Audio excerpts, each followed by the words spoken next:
Y'all, welcome back to Kentucky Fried Wargaming, where two guys who aren't qualified to talk about anything decide to talk about a game with hard math and chance. I'm Joe. And I'm John. And I barely got through that intro. Yeah, I really want to make fun of you for it, but I can't think of anything clever. John, on my notes, actually, I have the entire intro speech written out so that I never forget it and somehow still bumble my way through it.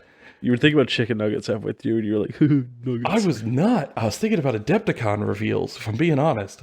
Which actually, perfect segue, because this episode we're going to get a little... That's smooth. That's smooth. Like cream cheese on your bagel.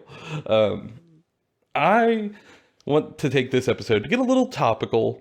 We haven't done it in a long time. We've kind of ignored all the current events because, well, to be honest, we just didn't have anything to say about them. But I prefer tropical.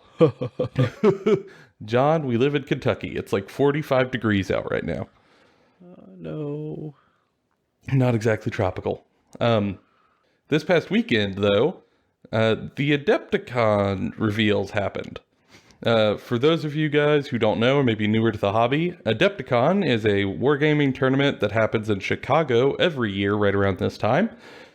And, it's a weekend of gaming and painting tournaments and workshops and stuff like that. But a number of wargaming companies also take it as an opportunity to kind of show off what they have coming in the next couple of months, sometimes 6 months, and kind of hype the community a bit.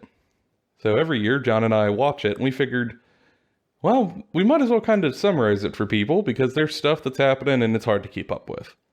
And some of it has us pretty friggin' excited, if that's fair to say, John.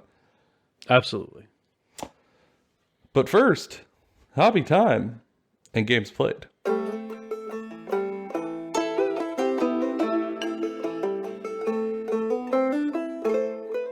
All right, John, what you been up to?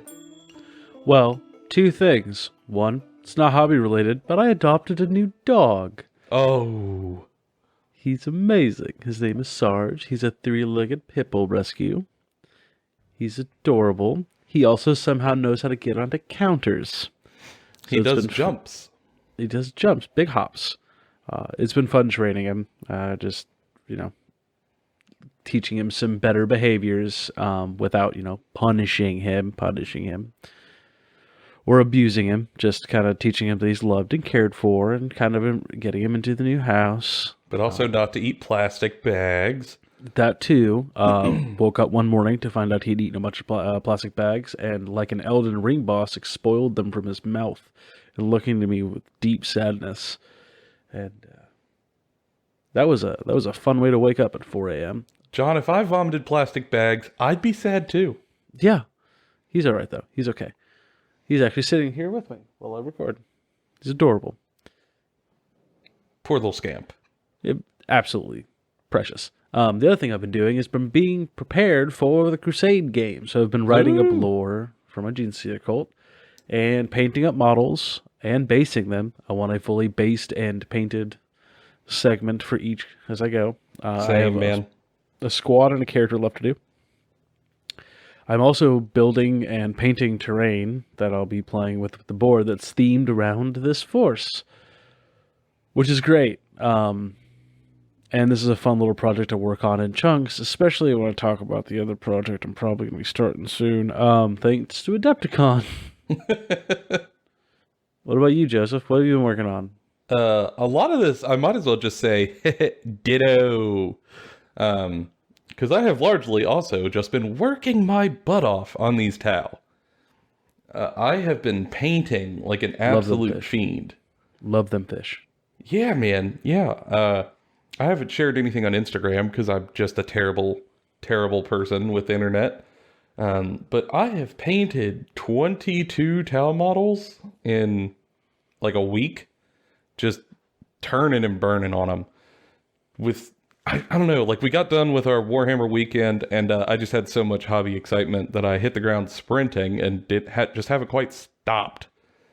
I You do this painted. every time. It's amazing to watch. I've painted 20 foot troops, so like 20 individual little foot models. I based all of 20 of those, and then I painted up 2 bigger robots to kind of go alongside them, and I based them as well. And then I've got the final 10 foot troops for the force all halfway done. I just got to put on their base coats and a wash. And then they'll be ready to go. And yeah, I'll be off to the races. And I'm a little ahead of John. I actually already played one of my Crusade games this past weekend. Yes, we don't start until April. We weren't supposed to, but Corwin was already in town, and There was an opportunity. I understand. yeah, like Mulligan he has a potentially 5-hour drive, so we made it happen to where he could play his 2 games 1 week early. And that was really fun. It was a strong victory for the Tau with some sort of tactical positioning and some really unfortunate invuln rolls for Corwin. But it was quite a time. And now I have to essentially write a little book about how that battle went. And that's going to be a little stressful, but fun. Looking forward to that. Also Mostly. known as short stories, Joe. John, I don't know what words are. you can't come to me ask telling me about these synonyms. What am I, a thesaurus, John? I ain't a nerd or a dinosaur. Okay. You cannot say I'm not a nerd. We have a wargaming podcast, and you have a triple degree in biology. You were distinctly more of a nerd than I am. John, my opinions on incubation constancy and Carolina chickadees is irrelevant to this discussion. That's not a nerdy topic. That's just cool. Yeah, it's been a packed hobby week, and I probably should slow up a little bit here eventually, but I don't know. I haven't felt burnt out or anything, so I figured might as well get while the getting's good. You know what I mean? Yeah, maybe take like a day or two of playing some big stompy robots and then go back at it. John, don't you talk to me about big stomping robots. Big stompy robots. Damn it, John, the music ain't played. You know, Seth, play the music.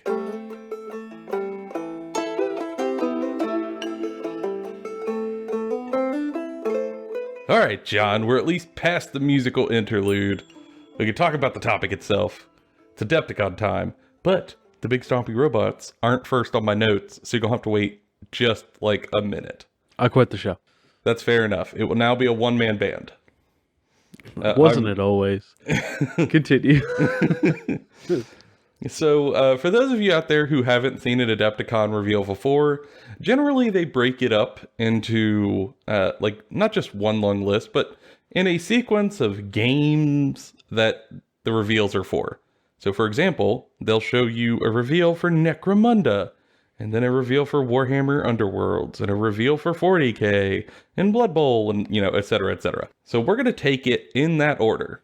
And if you want, you could go to the Games Workshop website, and you can look at their article, and they have them in the same order. Get more details if you want. And also, towards the end, we're going to talk about Infinity, because they put out some reveals. And on their YouTube channel, they have a video documenting everything that I'm going to say as well. So if you do want more information about anything we're going to talk about in this podcast, it's out there. And actually, I'll link them down in the description below in case you really just want some more info than what we're given. Because some of these we're going to lightly touch because they're just not that exciting for us. Others we might talk about for 4 hours. So I guess we'll just kind of take it sequentially. First off was Necromunda Ash Waste. And for those of you who aren't familiar, Necromunda is a smaller sort of skirmish game that Games Workshop has put out for, I don't know, ever? Yeah, a long time. Really long time. And the entire time, it has been about these gangs fighting for dominance in the deep underbelly of a huge mega city.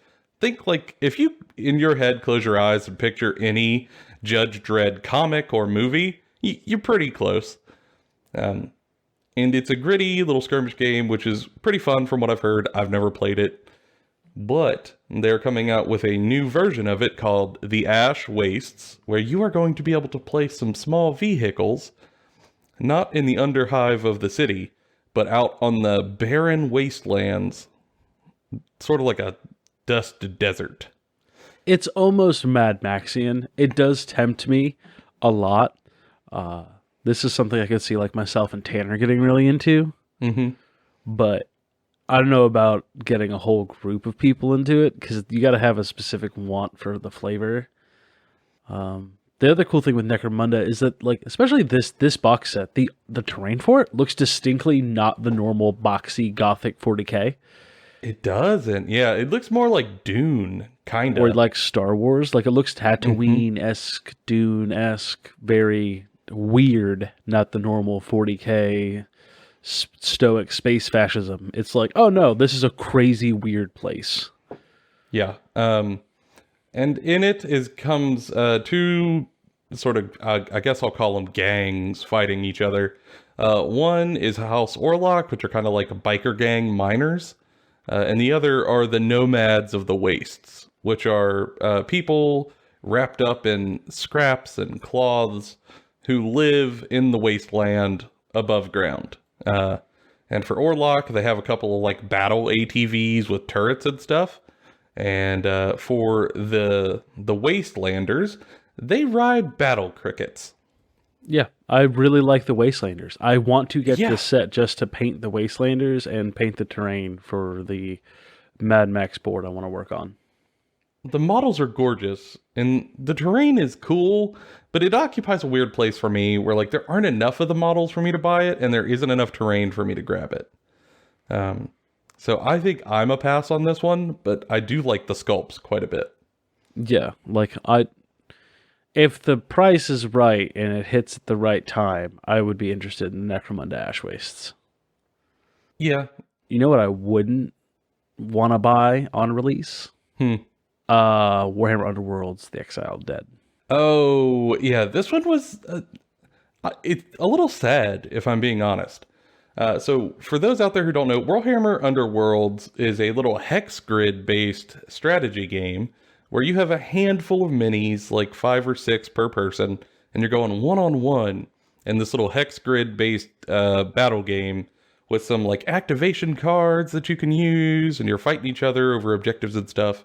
It looks pretty quick and pretty fun, and even though I've never been able to play this just because no one in our area plays it, they do have some really cool little forces that are based off of the armies in Age of Sigmar. So if nothing else, I have bought some of their little gang kits just so I could have the models as substitutions or proxies or stuff like that.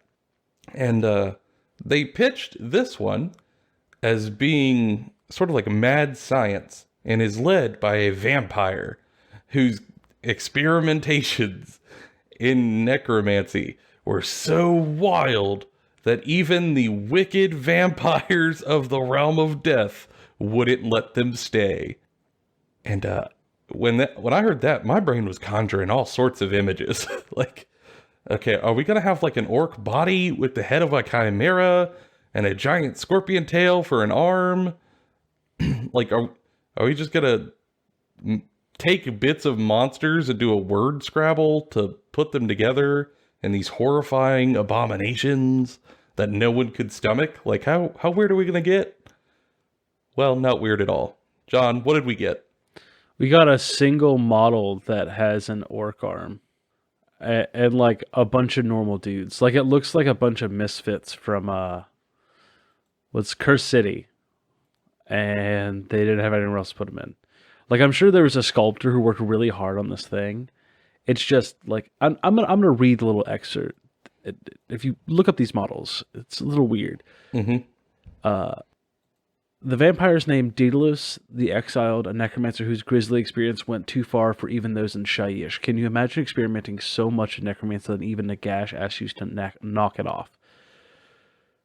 Like, I don't see where that translates here, because none of this looks weirder than like Radagar the Beast. I mean, to make it clear, the models are like 5 regular zombies with an electric pylon in their back, one apiece. One guy who has an orc arm sewed on, a skeleton, like a zombie that just looks like a town, like a level 1 town guard from a D&D game, and one zombie that looks kind of scared. Like, I don't... Like, I mean, Meemaw from the Soulblight Gravelords, the god struggled to get that out. Meemaw on her wolf, like, literally turns her ex-lovers into wolves. Yes, like wrenches their bodies horrifically apart and back together to be wolves. Like they feel themselves being unmade and remade before they now do not have the connection to the world that once was. And they are just a bowling beast for her to subjugate for eternity. That, perfectly fine. Putting an iPhone into someone's back and turning on the Wi-Fi signal, and all of a sudden Nagash has got a problem. Like, just too far. No, we can't allow this. Like what anti-right to repair bullshit is Nagash running in the realm of death? Like, what Elon Musk looking ass is coming out here saying you can't modify your Elon zombies? Musk is perfect. Like, he's running around just, yeah, you can't modify your zombies.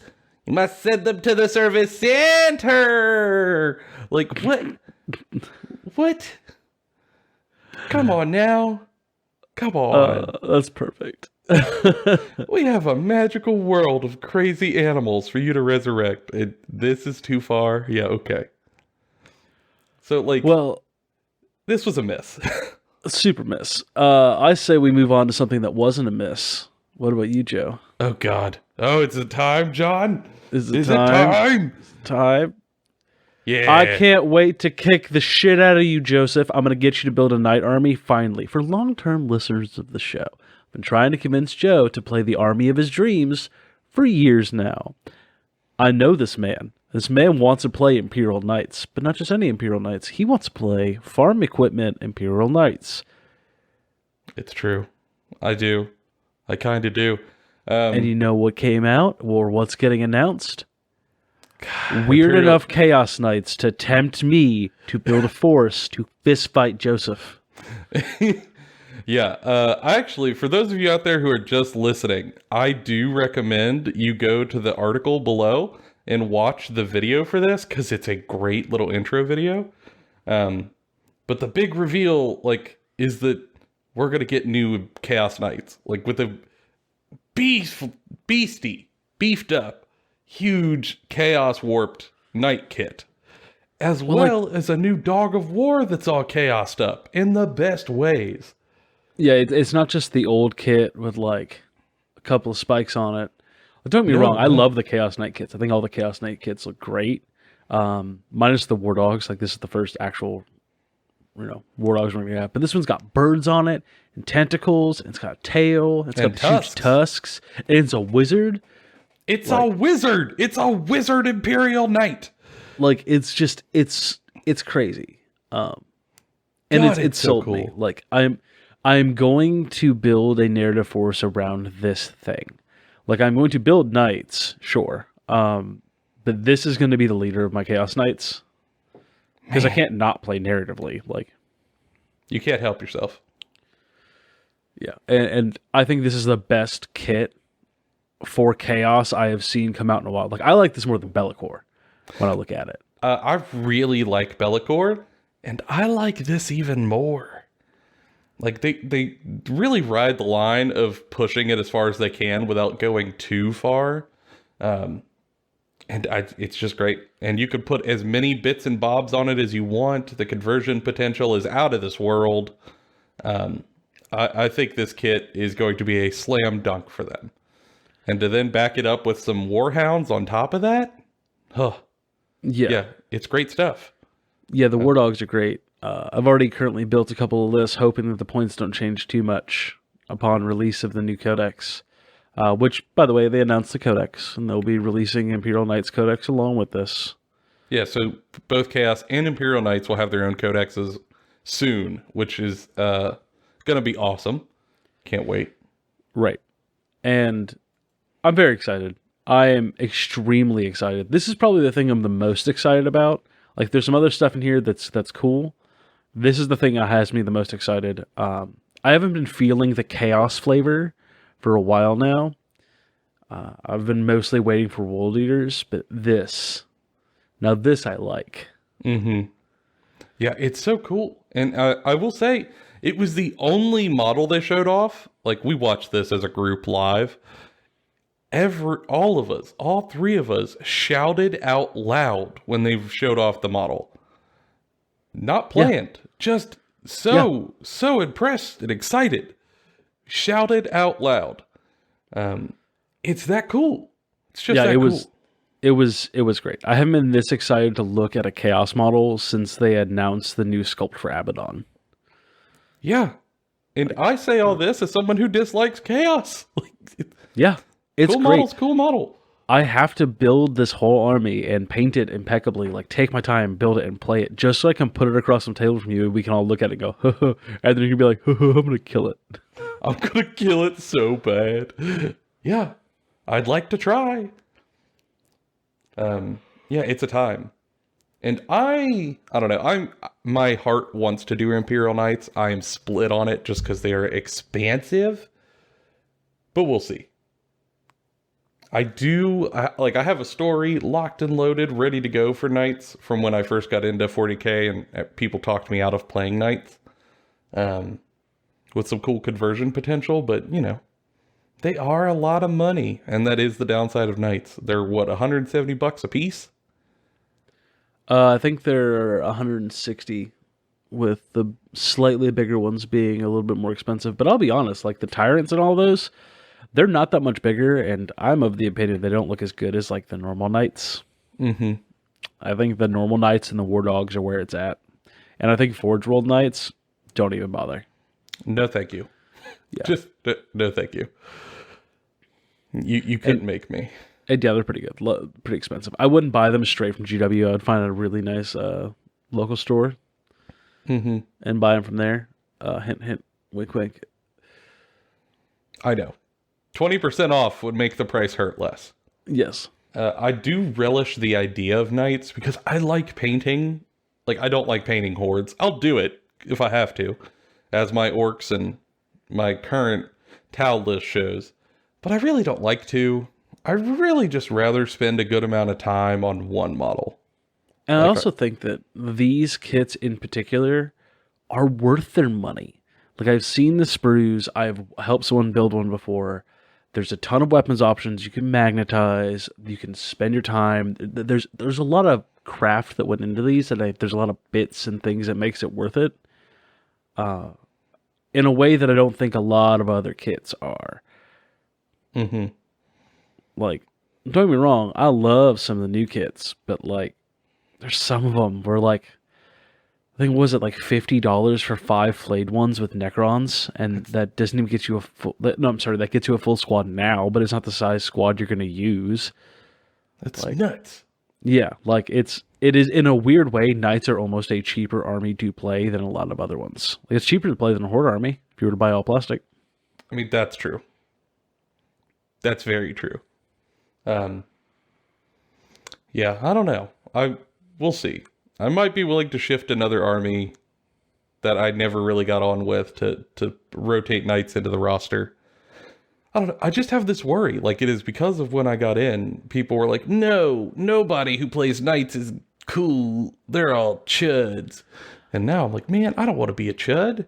I want you to know. Like, why would I have Knights if no one wants to play my Knights? You could beat me in every game we play, regardless of what faction I play against your Knights, and I'm going to have a great time because you're playing big robots, and I love big robots.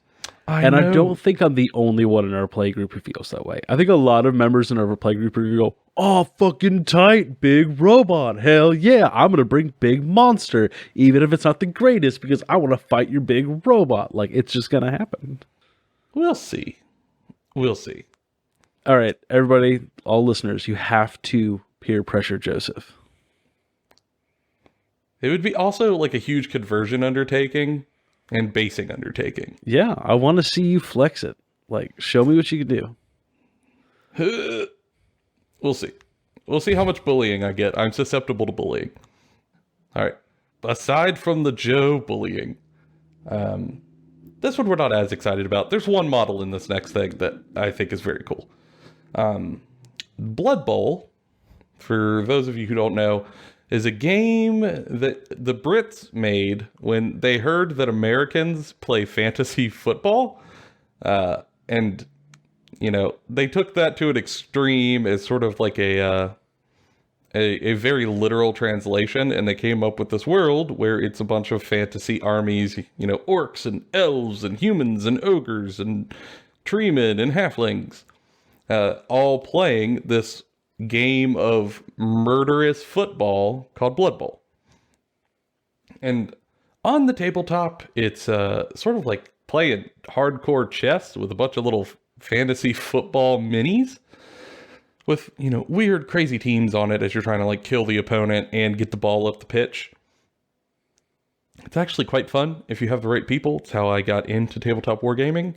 Kind of cycled out of it for a little while, but every now and then they'll come out with a new team that you can buy and paint up if you're into Blood Bowl, and they have finally revealed the Nords this time around at Adepticon.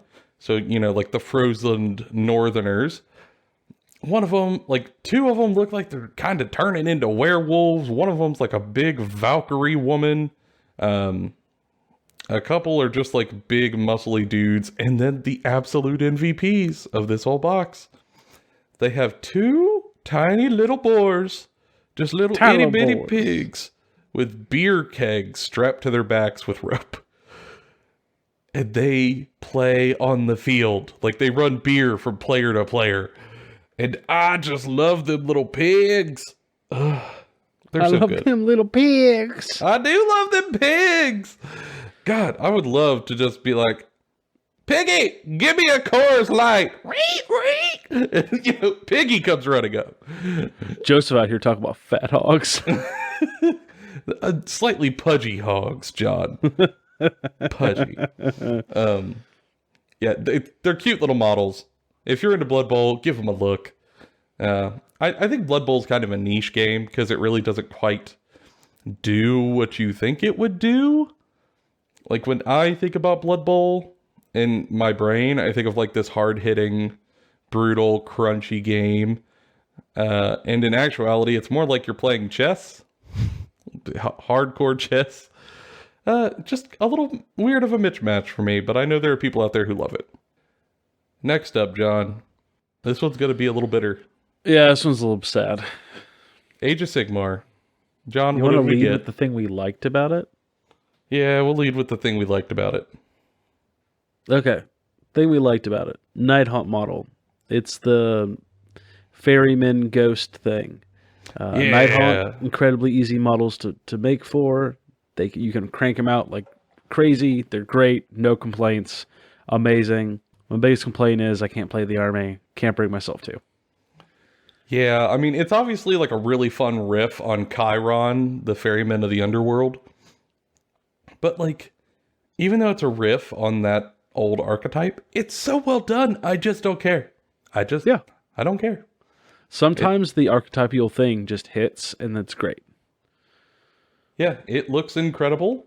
And if I played Nighthaunt, I would get this model immediately. It's almost as cool as the Black Coach.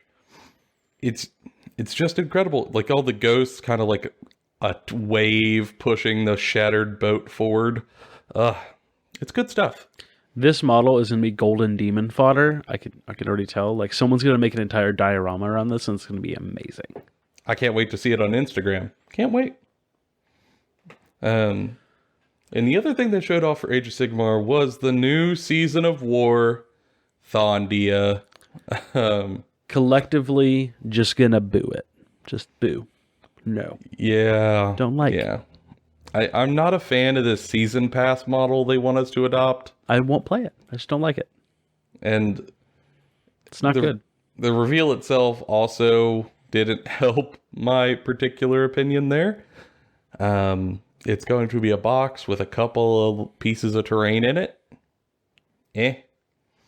And, like, this model is supposed to be part of the Season of War, which has me questioning, like, Is this only going to be a model you can use for this season, or will it then transfer to later games? Which means, is this now a constant in the setting? Well, they're going to come out with more for other realms. So what John is alluding to is, in addition to the normal terrain pieces, they also give you a model that is sort of like a spectral golden magic that's flowing in a circle around a piece of rock.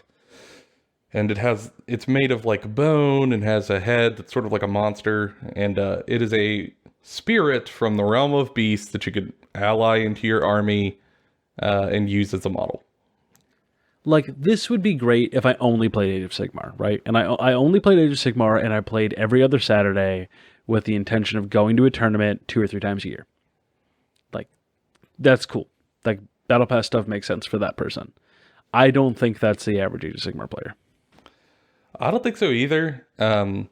So this is also going to get complicated by the fact that there's 2 of these a year, and there's also a General's Handbook once a year, and there's 4 balance updates a year on top of those. Now, I think some of those are perfectly fine. Like, I think having free points updates and changes twice or 2 or 3 times a year, fair. Maybe even do it quarterly. I like quarterly there. Yeah. Balance updates where like every 3 months or something like that, for all the stuff that comes out, like for the books, you kind of like reassess balance and change things digitally for free. Cool. Every year releasing new rules for playing the game, like essentially a new like mini edition, which is what these are. Not down with. Not down with it in 40k, not down with it in Age of Sigmar, not down with it as like a casual player. I don't go to tournaments, not a fan. Obviously, the answer is I can just not play with it if other people like it. If you like it, that's fine. I just think that it will push the game towards a level of toxicity and not fun. And it's kind of taking what is a fun hobby and turning it into like a thing you have to turn into a second job, like an MMO or like a Destiny 2. Especially because it comes out every 6 months. On top of those balance war scrolls, on top of the General's Handbook, and on top of all the White Dwarfs, it's just too much for me. And these, they also want me to pay for. Yes. Like, let's break this down. We've done it before on the show. Gonna do it again. Just feeling froggy about it. Assuming this book is $30, and that's probably a bit generous. It's going to be $50. Okay, well then let's just say $50. Assuming this is $50, the chapter approved or player's handbook that comes out for that season is $30. The main core rulebook is $80. Your codex is another $60. Like, you are spending so much money to play this game at a base level before you even purchase the models. And that's assuming you don't have to get any White Dwarfs. On top of the increase in price. And a subscription for their app. Right. Like I am perfectly fine with paying for some of these things. You need to fold some of these into other things. Even if you were to like say, okay, you have to buy all of the season pass stuff separately, but if you have the app, it comes on the app. Cool. There's a reason to buy your app now. Mm-hmm. But no, you just want more and more and more and more and more and more and more money from consumers. And we wonder why a lot of the community is talking about 3D printing over buying the plastic. Yeah, I mean, if you're someone on a budget, I get how your budget's getting tight. Yeah, there's a reason why there's a whole entire sect of the community that has gone, I've been priced out of 40k, I've been priced out of Age of Sigmar, I can't go to tournaments because I can't afford to play them. I'm going to just play with my friends with my 3D printed models or go to other games. Mm-hmm. There's something to that. Yep. And for me, like, this is a bridge too far. So I will not be buying this, season pass thing. And fortunately for me, my group doesn't need it. So I don't have to buy it, which is great. And if you're out there and you really don't want to deal with this and your group is cool with not using it, just don't use it. You'll be fine. Yeah, it'll be all right. Play a narrative campaign using Path of Glory or Crusade rules, and you'll be all right. Or you can even play like your regular League games at 2,000 points. Just like keep track with all the free updates that come out 4 times a year. You'll be fine. Yeah, just play Age of Sigmar like you did 2 years ago, or 40k like you did 4 years ago. Just new army book, play with it, read the FAQs, balance updates, play it. Ignore this shit. It's gonna be just fine. Most of it's just gamified nonsense, anyways. Yeah, I think there's something to that. And then next, Horus Heresy. This is one that I am of 2 very different minds about. I am of one mind about. Before we hop into the explanation, for those of you guys who aren't familiar with Horus Heresy, it is a sort of like niche game that Games Workshop has been supporting through their Forge World company, which is kind of like their boutique store where you pay a whole lot more money for way worse models. Don't ask me how that works, but that's where it works. And you can buy resin marines from there, and you play the battles of the Horus Heresy, which is like the big book series that's like up to book 58 or whatever, where you play largely Space Marine on Space Marine fights against one another in that time period. So it's its own unique thing with its own unique flavor. And there has been rumblings forever that they were going to nuke that terrible resin line, at least a lot of it, and come out with plastic kits. But they've been kind of playing coy and shy about it, which is weird because like pictures were leaked 6 months ago at least. But they finally revealed what's going on. And if you're interested, I do recommend you go watch it for this cinematic trailer introing the game, because it's good stuff. Like I can't help but wonder if this is where all the Hammer and Bolter money went, because this one, like the cape has animations and there's wind blowing everywhere. There's some weight to the stuff, to the movements. It's much higher quality. Like the thing I was seeing in the chat was like, why don't they just make a movie of this? And that's a great question, because it would probably be pretty cool. But it's a cool little intro cinematic, putting you into the world. And then they also showed off that they are indeed going to be releasing more plastic kits for the Horus Heresy. But overall, I think, like, I really, as much as I enjoyed the cinematic, I am not excited for the tabletop war game. I am of a different mind. First, to piggyback off of Joe, basically everything is going to be moving that is not Legion specific will be moving to plastic based off of the article. That includes the tanks, that includes the characters, like nondescript things, but things like Primarchs, things like Legion specific characters or Legion specific units will not be. That means we're going to get plastic Contemptor Dreadnoughts, which would be great. Very good. Very cool. We're going to see a lot of like very great stuff from that. Hopefully it means that a lot of those Forge World units are just removed from the 40k setting and put into this other game. And I'm hoping that this gets expanded into the period of time post the Horus Heresy for all the the firstborn Marines to go to. Kind of have this be like an 40k for the older folks, the old folks home, with 40k going into a new direction, divorced story-wise from its past, so that it doesn't have to like kind of stagnate. But I am excited because I have been keeping up with the Horus Heresy for a very long time, and I would love to at least buy and paint some plastic models and not have to sell my soul. Even They if I are don't play the game, incredibly expensive right now.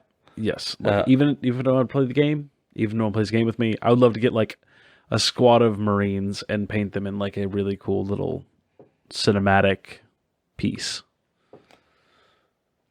Yeah, if it wasn't so expensive, I think it would be an easier ask, but currently their prices are just through the moon. I also want to see what the rule set is, because the current iteration of the Horus Heresy is just a worse version of 7th edition Warhammer 40k. Oh, no thank you. And there's some things I like about it, but when I go back and read some of the rules, I go, oh man, I really didn't like 65% of this, 70% of this. Mm-hmm. And I would assume that it would change. I have a feeling they're going to scale it differently because it's supposed to be much larger conflicts. And so it'll probably scale somewhere between 40k and Apocalypse, if I would assume.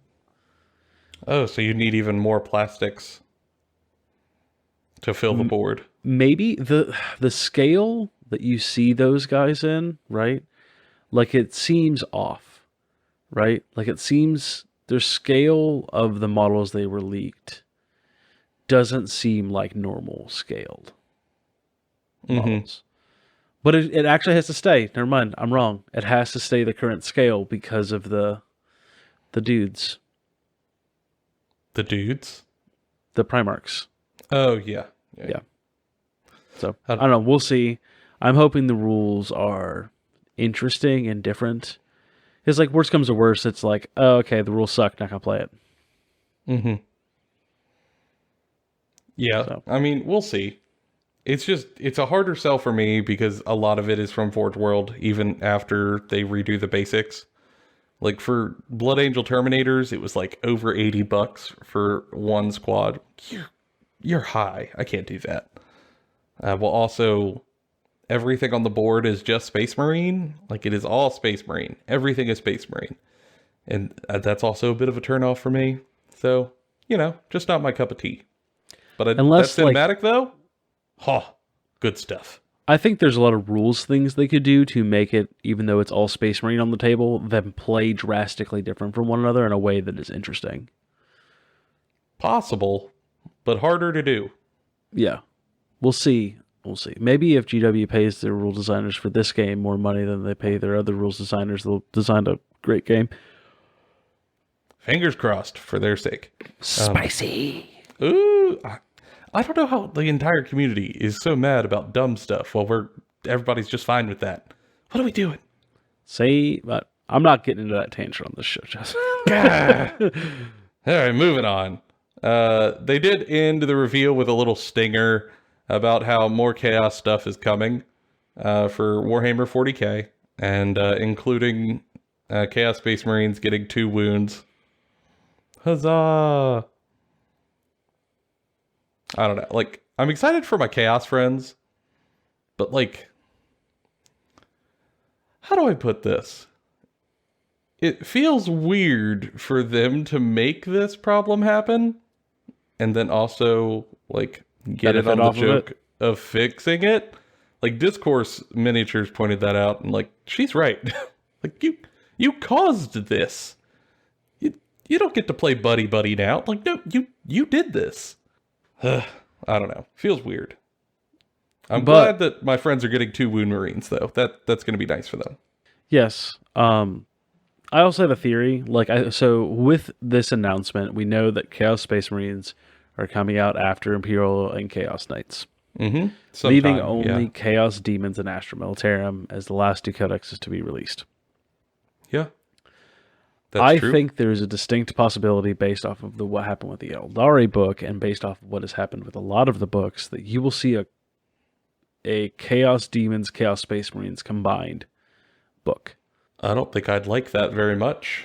I think that I would. Having played many editions of Chaos Demons and many editions of Chaos Space Marines, they have always felt like factions that should be played together and are often cheesed because of allied rules or summoning rules like in 7th edition. And I think if you made them a more cohesive force that you could interchange pieces out for, it'd be a lot more fun. But also, for me, the worry is you're going to sacrifice flavor. If you are packing, like, well, let's see, how many armies are currently in Chaos Space Marines? 6? Well, there's 7? just another part to that too, is I think that eventually Chaos Space Marines have to get supplements like Space Marines. I mean, I think they do too, but like, assuming that it's just big one combo book, you're going to have 6 or 8 Chaos Space Marine armies in there, and then 4 Chaos Demon armies in there, and then also sort of like cross combo rules in there for all of them as well. And I think that would just be too much of a book, like too much stuff in one book for any of it to come out flavorful. It's already hard to get them to give each each Chaos Space Marine chapter enough time in the sun. I think this would just make it worse. That's possible. I could see that. You know, your Night Lords, okay, here's your 3 stratagems, here's your 2 relics, move on. Like, your Alpha Legion, here's your 3 stratagems, here's your 2 relics, here's your 2 traits, move on. We have to keep on going. We got to put so much other stuff in this book. And I think that would be a shame. Yeah, we'll see. Regardless, we are looking down the barrel of like almost no 9th edition codexes left to be released. So that will be, if Chaos Demons is a separate book, then we are looking at by the end of the year being done with codexes for 9th edition. Mm-hmm. Which is a good thing. Kind of. Man, that's a bittersweet statement. Yeah. Because immediately when you say we're almost done, my brain goes, yeah, no more treadmill. Yep. Oh God, that means a new edition and we start again. And the thing that's really bittersweet is that we haven't gotten to really play this one. Like it kind of came out in the beginning of 2020, 2 years ago, like at beginning of 2020, air quotes. During a pandemic. Yeah. And so like a lot of people just did not play this for ostensibly like 2 years. I can tell you I didn't. I have played maybe 8 games of the new edition. 10 is generous because most of it was during a pandemic. Yeah. So I think that a lot of people, like if they try to push for a 10th edition, are just going to not play it. Like casual groups are just going to go, I'll wait. Mm-hmm. Which I can't say I blame them because I'm in that boat. Like, I don't think we need another edition of 40K in 2023. And I have a feeling they're going to try to push it. I mean, they want money, so... Yeah. I hope that instead they make this horse heresy thing big enough for, like, in 2023 that they just let 40K be 40K with some splat books. Mm-hmm. But maybe a new faction or 2. There's your money, GW. Release squats and a shitload of people will buy them. Or redo World Eaters. People will buy them. Yeah. Release Emperor's Children whole line. People will buy it. Like, you will get more people buying that than people wanting to hop onto a new edition. But what do I know? I'm not in their marketing department. Yeah. I know for me, if they told me, like, hey, summer 2023, you ready for 10th edition? My answer would be no. Just no. Yeah, my answer would be, I'll still keep playing 9th for a while and probably hop onto a new game for a bit because that makes me feel bad. Yeah, I mean, well, here's the thing. Like, it dropped summer of, was it 2019? No. Summer 2020? Summer 2020. Yeah, so it dropped during a pandemic. And even if there wasn't a pandemic, I don't think my group would have played it for like 6 months anyway, because we'd be waiting for new books to come out. Yep. So, now that we're out of a pandemic, I don't think I'd be playing it for that long again anyways. Because again, no new books. And after we finally got off the treadmill, I'm not looking to get back on the Codex treadmill again. Yeah, I don't think that the Codex treadmill has very many more cycles left. They might try to pull off one more. But I think that they really need to think about what do you do in the modern day and age where people just don't accept the excuse of, I don't get to play with my army for 6 months because you didn't release the rules. Like, I don't see that as a continuing business model. I think that you make a lot of money now, sure, but like, people won't care. And I think a lot of people... I don't think people get excited about books as much as people think they do. I think people get excited about the models. Like, don't get me wrong, everybody loves new rules, and they get excited about new rules, but what really motivates them to go buy stuff is new models. Like, I saw the Chaos Knight, and I wanted to start that whole army, right? You want people to start these armies, not necessarily buy 1 or 2 kits and then forget about it for another 2 or 3 years. Mm-hmm. Yeah, it's a struggle. Like, I think there's always going to be a diehard group who would be happy to spend $300 a year, even just astronomical money to play 40K. But I think they're a minority. Yeah. And there are a lot of other very compelling games who are just easier to sort of hop into. So we'll see how that goes long term. Yeah. A little nerve-wracking for me, but I'm glad Chaos Marines are getting 2 wounds regardless. I mean, once all the 9th edition books are out and the whole system's out, we don't technically have to play another edition of 40K. We can just keep playing 9th edition until we decide we want to stop. That's true. And also, speaking of companies who have figured out how to make a game that's new and works, let's talk about Infinity. Yeah. A game where the rules for everybody comes out immediately. Because, you could just do that. You could just upgrade things as we go. Infinity had a reveal show at Adepticon where they showed off some new stuff. And for those of you guys who aren't familiar, Infinity is a very deep mechanically deep skirmish game that takes place in sort of like a cyberpunk-ish future, where humanity has expanded to the stars and corporations and now run a lot, as well as multi-country alliances.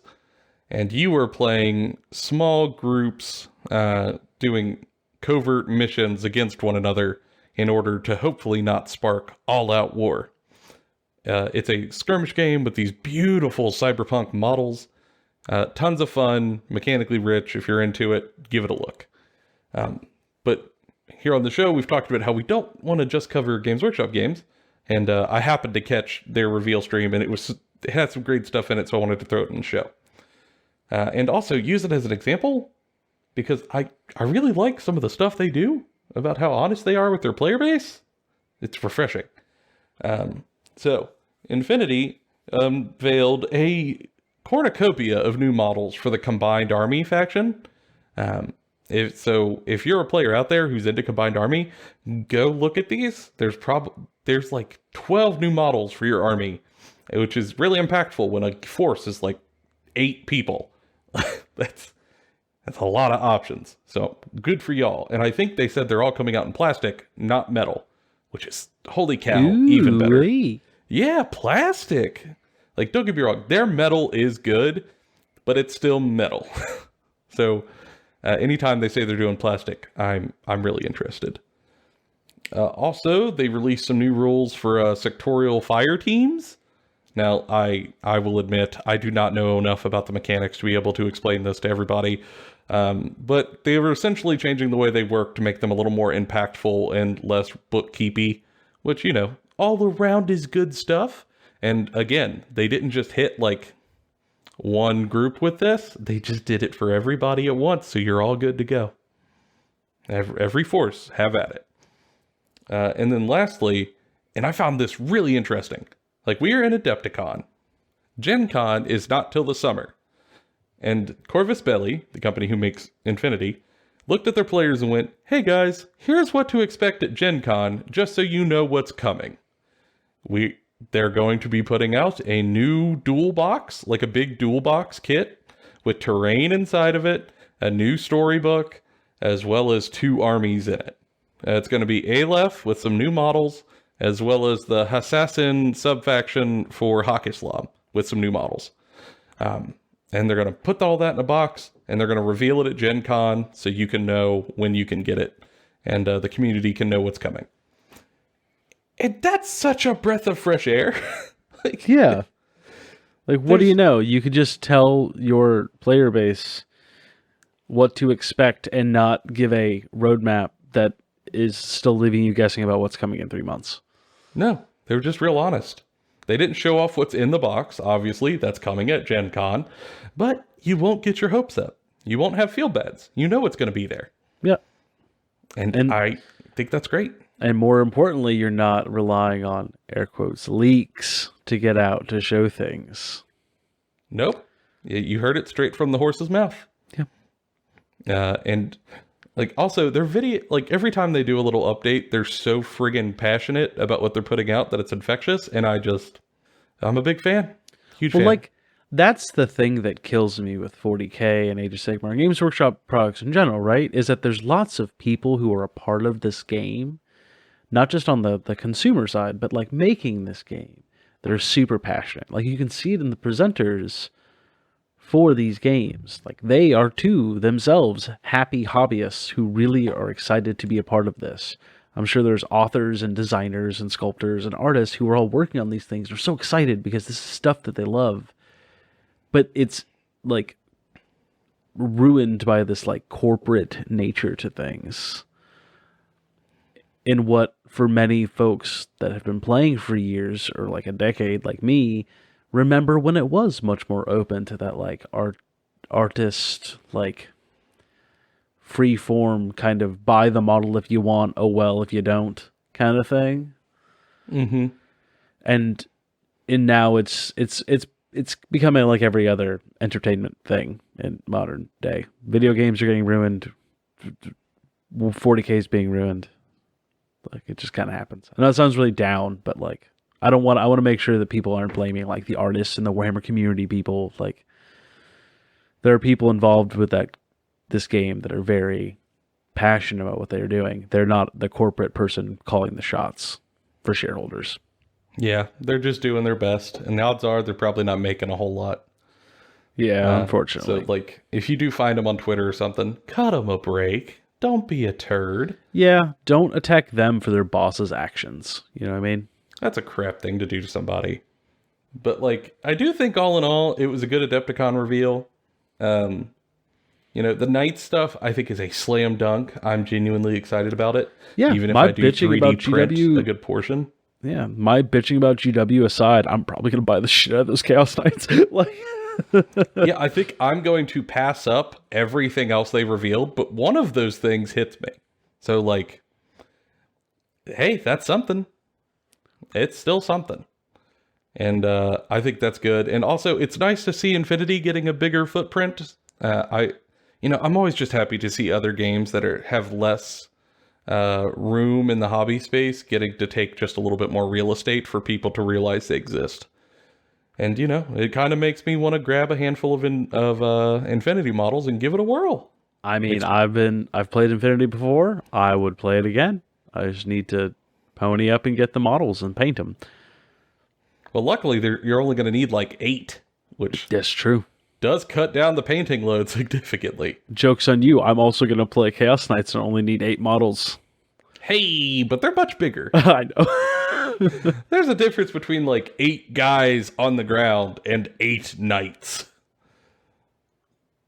Yeah, overall, it was a fun weekend. And we hope for y'all out there, we've been able to fill you in without making you too confused. And again, if you do have questions, the links will be down below. Feel free, go look at them. You can see the pictures and the articles yourselves, or the video for Corvus Belli.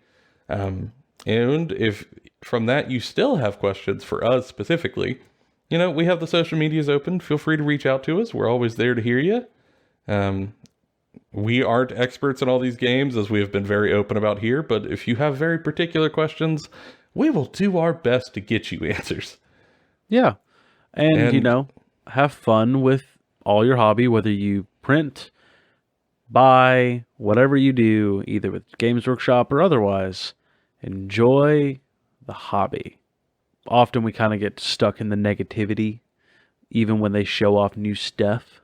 I know I do it. I just did in this podcast. It was great. Just enjoy whatever you're enjoying and have fun. It's supposed to be a fun game we play with each other. John is stuck in the swamp of sorrow. Yes. Poor bastard. I'll try to pull you out. The movie says I'll fail, but I'll give it my best. Joseph just then starts sending me links to Chaos Knights. That's how I pull you out of the swamp of sorrow. But until next time, that's been all of our opinions about Chaos Knights. Bonafide and Kentucky Fried. Look at them tentacles. We'll see y'all on the next episode.